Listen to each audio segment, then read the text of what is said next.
Bonjour à toi et bienvenue sur la chaîne de la langue française, celle qui t'explique les origines des expressions et des traditions françaises avec un soupçon d'histoire, un brin d'humour et toujours un bon mot au coin de la bouche. Aujourd'hui, on va plonger dans un sujet un peu plus solennel, mais ô combien festif, l'origine du 14 juillet, la fameuse fête nationale française. Allez, installe-toi bien, on démarre. Alors, le 14 juillet, tout le monde connaît. Feux d'artifice, balles populaires, défilés militaires sur les Champs-Élysées, Marseillaise qui résonne fièrement. Mais sais-tu vraiment ce qu'on célèbre ce jour-là? Spoiler alerte, ce n'est pas que la prise de la Bastille. Et oui, l'histoire est un peu plus subtile que ça. Revenons donc en arrière, direction 1789. Le 14 juillet de cette année-là marque un moment clé de la Révolution française, la prise de la Bastille, une forteresse parisienne utilisée comme prison d'État. Symbole de l'absolutisme royal, la Bastille représentait pour les révolutionnaires l'arbitraire du pouvoir. Alors quand, ce jour-là, le peuple de Paris se soulève et prend d'assaut la forteresse, ce n'est pas tant pour libérer des prisonniers, ils n'étaient que 7,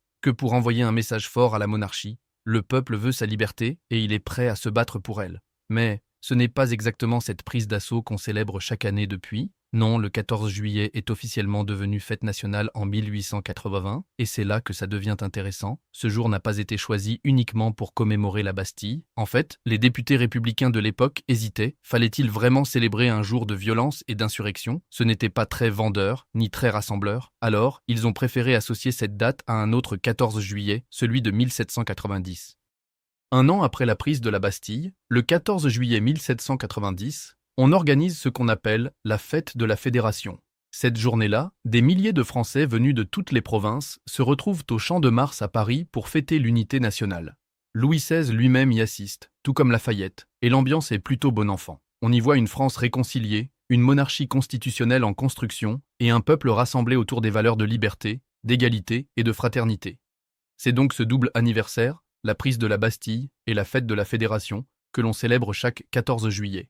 Un subtil mélange de révolte populaire et d'idéal d'unité nationale. Et puis, le 14 juillet, c'est aussi un spectacle. Depuis 1880, il donne lieu à des cérémonies militaires, des feux d'artifice spectaculaires, des bals populaires parfois bien arrosés et surtout, une grande fierté nationale. Le défilé militaire sur les Champs-Élysées, par exemple, est un rendez-vous incontournable retransmis en direct à la télévision. Chaque année, les plus grandes écoles militaires, les troupes, les pompiers, la gendarmerie, la Légion étrangère et même la patrouille de France sont de la partie. Un défilé impressionnant, solennel et parfois très émouvant. Et puis, au-delà de l'aspect historique ou martial, le 14 juillet, c'est aussi l'occasion de se retrouver. Que ce soit pour danser sur de vieux tubes dans une caserne de pompiers ou admirer un feu d'artifice sur les quais d'une ville, cette journée reste un moment de communion populaire. Un peu comme Noël, mais avec plus de bleu, blanc, rouge et sans les pulls moches. Et voilà, maintenant tu sais pourquoi le 14 juillet est bien plus qu'un jour férié. Si cette plongée dans l'histoire t'a plu, n'oublie pas de t'abonner à la chaîne et surtout de partager autour de toi, parce que, comme on dit, l'histoire, c'est encore mieux quand elle se transmet.